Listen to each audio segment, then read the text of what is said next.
எம்பக்தி நேயர்களுக்கு அன்பான வணக்கம். இன்று நாம் பார்க்க உள்ள தலைப்பு, இறைவனை அகத்திலோ புறத்திலோ காண்பது எளிதா என்பதை பற்றி காண்போம். தெளிவு குருவின் திருமேனி காண்டல், தெளிவு குருவின் திருநாமம் செப்பல், தெளிவு குருவின் திருவார்த்தை கேட்டல், தெளிவு குருவின் தெளிவு குருவுரு சிந்தித்தல் தானே, தெளிவு குருவுரு சிந்தித்தல் தானே. சிவாய நம. திருச்சிற்றம்பலம். இறைவனை புறத்திலோ அகத்திலோ காண்பது எளிதா? சிவபெருமான நமக்குள்ள பார்க்கறது எளிமையா, இல்லை வெளியே பார்க்கறது கூட எளிமையான விஷயமா? ஏன் பார்க்க முடியல? சிவபெருமான் நிறைய பேர் சொல்லுவாங்க, ஒரு சிவனடியார்களோ சரி நிறைய பேரை சொல்லி, ஐயோ இறைவன் அப்படி இருக்கிறாரு, அப்படி உணர்வு வந்துச்சு எனக்கு. உணர்வுக்குமே அப்பாற்பட்ட ஆள் அவர் நம்ம 1% உணர்ந்தாலும் இறைவனை பார்த்த போல ஒரு ஆனந்தம் கிடைக்கும். ஆனா இறைவனை பார்ப்பதுலாம் அவ்வளவு எளிமையானது கிடையவே கிடையாது.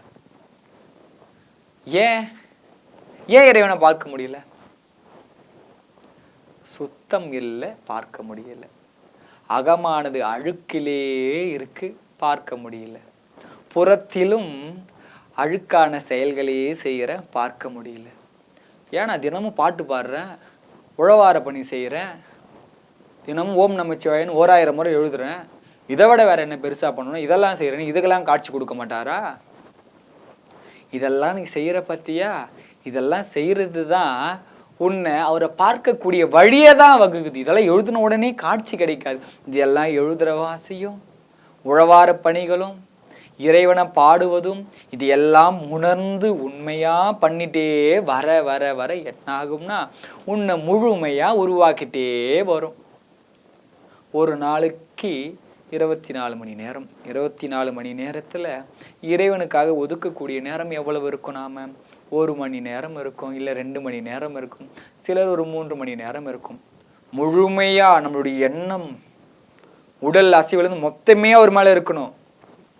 அப்படி இருக்கிறது சிறிய நேரம்தான். அந்த சிறிய நேரமானது பெருக ஆரம்பிக்கும். எந்நேரமே அவரே கதின்னு முழுமை அடைந்திருக்கும். தன்னுடைய உடல் கருவியில் கூட அவர் பெருசா நினைக்க மாட்டோம். எதையுமே பெரிதளவு நம்ம இதெல்லாம் ஒரு விஷயமே கிடையாது. நம்மளுக்கு தேவை சிவன் தானே, எது இருந்தானே எது இல்லைனானே மொத்தம் பித்து பிடித்து இருக்கணும். இல்லைன்னா இறைவனெல்லாம் பார்க்க முடியாது. ஒரு சிவத்தொண்டோ ஒரு சிவ செயல்களோ செய்தால் கண்டிப்பா கைலாயங்களை போகலாம். இறைவனை பார்க்க முடியுமான்றது தெரியாது. இறைவனை பார்க்கணும் என்ன பண்ணணும்? இறைவன் போல ஒரு சிறிதளவாவது நமக்கு ஒரு நல்ல எண்ணங்களானது இருக்கணும். பொது நலமானது பிறக்கணும். சுத்தமானது நிலையாக நம்ம உள்ளத்துல தங்கணும்.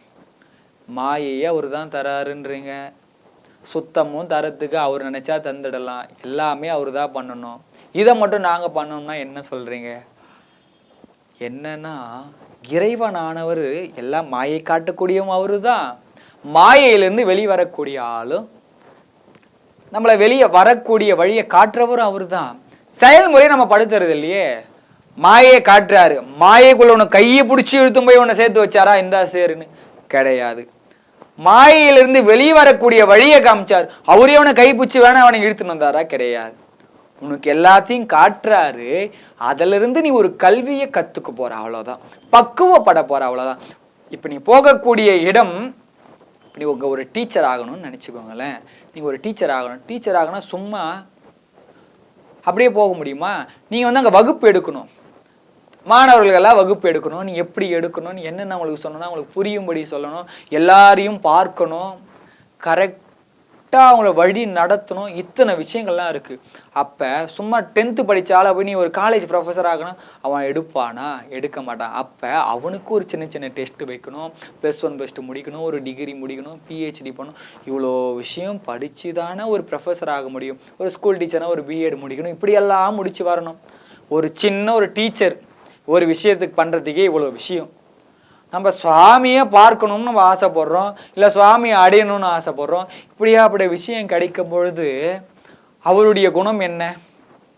அவரை பார்க்கணும் நம்மளுக்கு என்னென்னலாம் தேவை, அதெல்லாம் நம்ம விட்டோமான்னு பார்த்தோமா? அதெல்லாம் நம்ம விடுறது கிடையாது. ஆனால் சாமியை மட்டும் பார்க்கணும்னு ஆசைப்படுறோம். அப்போ அவரை பார்க்கணும்னு யாராவது ஆசைப்பட்டா கண்டிப்பாக நாம் அறத்தில் நிற்கணும். எதை பார்த்தாலும் அறத்திலேயே கொண்டு வந்து எந்த காணொலியை பார்த்தாலும் அறத்திலேயே கொண்டு வந்து விடுறான், இல்லை எண்ணத்திலேயே பற்றி பேசுகிறான். அரைச்சதையே அரைக்கணும்னு நினைக்காதீங்க. கண்டிப்பாக நீங்கள் எதை சுற்றி வந்தாலும் வினை, எண்ணம், நம்ம செய்யக்கூடிய செயல், இதுதான் எல்லாத்துலேயும் வந்து சேர்க்கும். அறம், மெயினாக அறம் ரொம்ப முக்கியம். அறம்னு ஏன் இந்த அறத்தையே சொல்கிறேன்? அறத்தில் நின்னாதான் சாமியிலே பார்க்க முடியும். அப்போ கண்ணப்பர் வந்து அறத்தில் தான் நின்னாரா? அன்புல தானே நின்னாரு. அசைவமானது புலால் மறுத்தலானது அறம் தான். அப்போ புலாலையே ஊட்டினாரு, அவர் அறத்திலேயே நின்னாரு. அப்போ இறைவன் அவருக்கு மட்டும் காட்சி கொடுத்தாரு இப்படின்னு ஒரு கேள்விகள் இருக்கலாம். அவருக்கு ஏன் காட்சி கொடுத்தாரு? அவர் அன்பு அப்படி வைத்தார், தன்னுடைய கண்ணையே கொடுத்தாரு. ஆனா அவருக்கு அறம் இப்படியெல்லாம் இருக்கணும், அறம்ன்றது அவருக்கு தெரியுமா? கண்டிப்பா தெரியாது. ஏன்னா அந்த காலகட்டத்துல அவர் ஒரு வேடர். அவருக்கு அறத்தை பத்தி கத்து கொடுத்துருந்தா அவர் முதல்ல வேடராகவே இருந்திருக்க மாட்டார். அதே போல அவங்களுடைய அந்த காலகட்டத்துல அதுதான் ஒரு இதுவா இருந்தது. ஆனா நம்ம இப்ப இருக்கக்கூடிய காலகட்டத்துல அறம்னா என்னன்னு தெரியும், தூய்மையான நூல்கள்லாம் எதுன்னு தெரியும், நம்ம எப்படி எல்லாமே தெரிந்து அவங்க அதை செஞ்சாங்க. அவங்களுக்கு சாமி காட்சி தரலையா, இவங்க இதெல்லாம் பண்ணாங்க, இவங்களுக்கு காட்சி தரலையான்னு நாம் இப்படி சுட்டி காட்டினா நாம் இப்படியே தான் இருக்க முடியும். அவங்க அந்த காலகட்டத்தில் அவர் ஏதாவது ஒரு ஆன்மீகமான விஷயங்கள் யார் மூலியமா காதில் கேட்டு போனாரா, இல்லை ஏதாவது ஒரு சிவனடியாருங்களோட ஒன்றிணைந்து இருந்தாரா, நிறைய விஷயம் தெரிஞ்சுன்னு போய் அவர் செய்திருந்தா இறைவன் கண்டிப்பாக காட்சி தந்திருக்க மாட்டார். அவருக்கு எதுவுமே தெரியாது. அன்பினுடைய மிகுதி அவருக்கு. அவர் அசைவம் சாப்பிடலாமா சாப்பிடலாம் இந்த விஷயமே ஒருவருக்கு தப்பு இல்லைன்றதே தெரியல. தெரியாம செய்யறவன் அறியாமையில செய்யறான். நமக்கு எல்லாமே தப்பு செய்யக்கூடாதுன்னு தெரிஞ்சு நீ செய்யறது தான் மிகப்பெரிய தப்பு.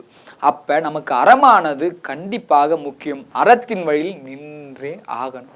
அந்த அறமானது தான் அவனை பார்க்கக்கூடிய வழியில கண்டிப்பா கொண்டு போய் சேர்க்கும். அதன் வழியில் நம்ம நிலையா நின்னா இறைவனை கண்டிப்பாக காண முடியும். அப்படி இல்லைனா நம்ம என்னதான் சிவ வழிபாடுல சிவ சின்னங்களோ கண்டிகைகளோ நம்ம மாலைகளும் கட்டி கொண்டு இருந்தாலுமே கண்டிப்பாக இறைவனை நெருங்க முடியாது. சிறிதளவு கொஞ்சம் கொஞ்சமா வரலாம், அவ்வளவுதான். ஆனா முழுமையா நம்மால வர முடியாது. அப்ப நமக்கு அறமானது மிகவும் முக்கியத்துவம் என்பதை கூறி விடைபெறுகின்றேன். கற்றது கை மண்ணளவு கல்லாதது உலகளவு என்பதை கூறி விடைபெறுகின்றேன். சிவாய நம. திருச்சிற்றம்பலம்.